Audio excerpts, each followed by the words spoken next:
if you suddenly meet someone else. What a terrible thing that would be.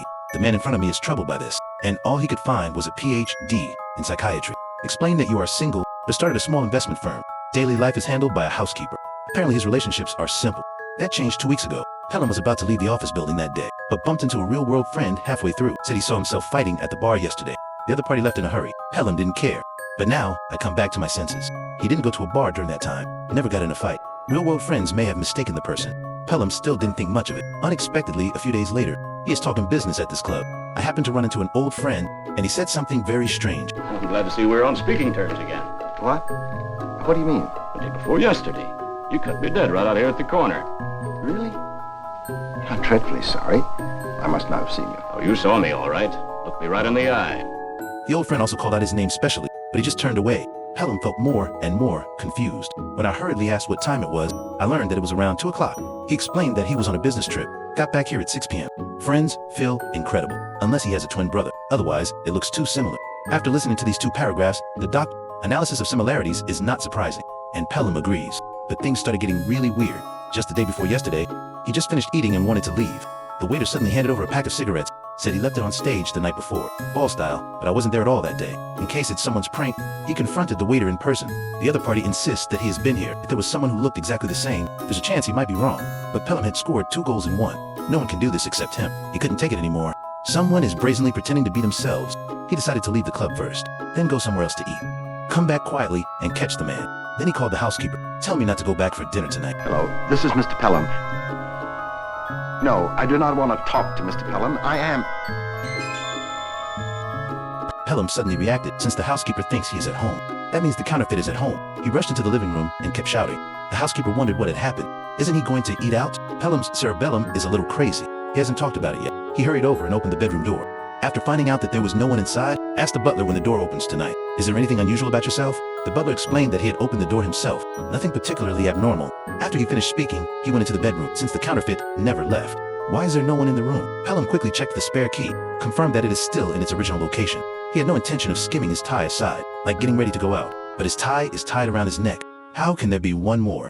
Not only the same brand, still the same degree of wear and tear. He never buys the same style. That tie is still at home. Prove it's not fantasy. He became so worried that he couldn't sleep. After oversleeping in the morning, Pelham changed the locks right away. Only 1 key was kept this time. Then tell the staff to go there in the afternoon. He was at home considering whether to call the police, but the other party didn't do anything out of the ordinary. The police obviously can't do anything until I entered the office in the afternoon. Only then did he realize the seriousness of the matter. The secretary delivered the morning letter. These letters are well written, just like self-directed. But he didn't come to the office at all in the morning. It can only be the counterfeit. If you call the police now, these letters he couldn't explain. To protect their property, he can only change the bank's signature quickly, prevent that money from being stolen. The doctor thought that was it, but everything goes on. I didn't feel like going home when I left the office yesterday afternoon. I decided to go to a picture or something of the sort to see if I could get my mind off this for a while. So I called Peterson and told him I'd not be home for dinner, but to leave some cold supper out for me in case I was hungry later on.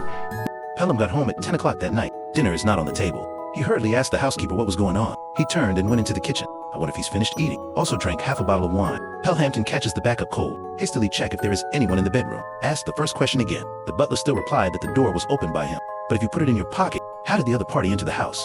Going through a series of things, he can only talk to the doctor. Because I've never seen a counterfeit. Could it be his own doppelganger? They're doing different things. Well, let us say something of that nature is possible, Pelham, but under extreme circumstances.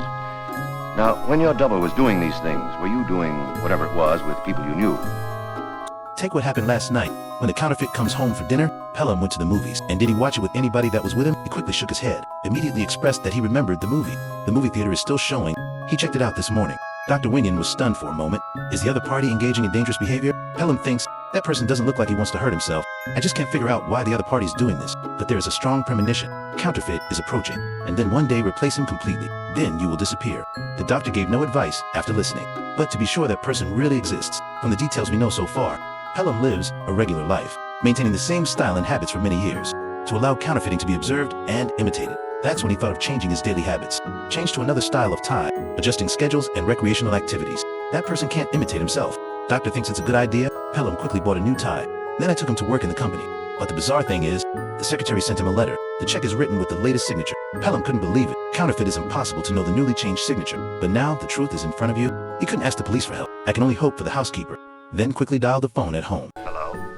Peterson, Who's this? This is Mr. Pelham. Whom did you wish to speak to? No, you're not. I didn't expect them to all sound the same, but it's also an opportunity. After confirming that the counterfeit is now at home, Pelham hurried back to confront the butler, very puzzled, wondering why he keeps coming in and out. That's when the living room walks out of another Pelham. The housekeeper was completely confused. Compared to Pelham's panic, counterfeit looks so calm, make the housekeeper believe that the other party is fake. No, Peterson, he's the imposter. I'm me. Can't you see? Can't you tell? It's true, I've never seen two as alike in all my life. They look exactly the same.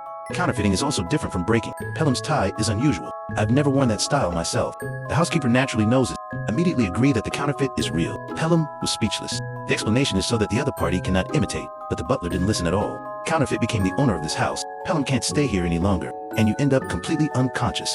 Fast forward to a year later, he's completely back to normal. The whole person is more in control of himself, and Pelham has since disappeared.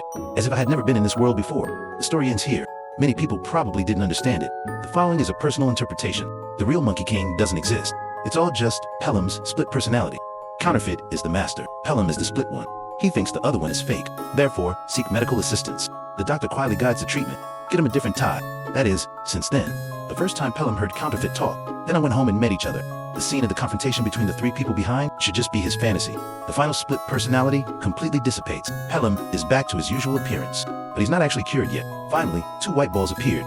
Poole has, at most, 1 white ball. The other is a hallucination. He still faces the possibility of a split personality.